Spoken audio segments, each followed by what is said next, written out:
Good morning. It is Thursday. Hope everyone's doing well.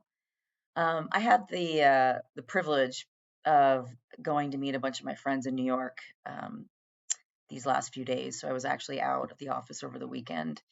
And it was great, reconnecting with friends that I haven't seen since before the pandemic. So it was a really, really great trip. And one thing that I wanted to share that I've been thinking about a lot as it applies to my work and the work we do at HopeWorks. My friends and we went dancing one night. At a club in New York, and New York's kind of a crazy place. I'd only been there one other time and as a child, so never as an adult. And it's definitely a place that's wild, crazy, but it's also very vibrant and rich and diverse. And while we were in this club, I kind of noticed, to my side, there were two guys there, and one guy was doing cocaine on top of his cell phone.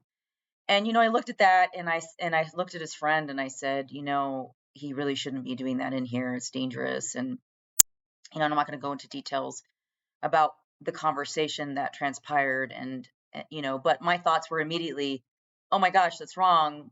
Don't do that. I need to tell somebody. But, the friend that was standing there with this guy that was doing this said, he's not hurting anyone. He's not hurting himself in doing this. I'm trying to be his friend and trying to support him until he's ready to get help. And, that gave me pause because I thought, well, he just, in a nutshell, basically described what harm reduction is. And that's, best practice that we use in our organization, which means that we don't expect complete sobriety for everyone.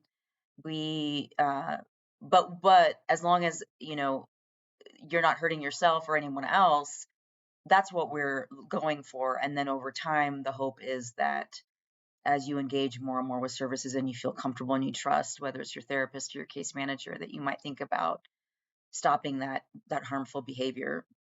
And so I thought it was a reminder, because in instinctively my response was control, contain, deal with it. And it actually went counter to what we practice as an organization. So I applaud that friend for exhibiting harm reduction strategies. I really hope that that person gets the help that he needs.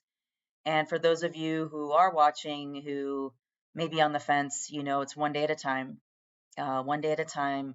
And, you know, uh, everybody's journey is different. So thank you for listening. Bye bye.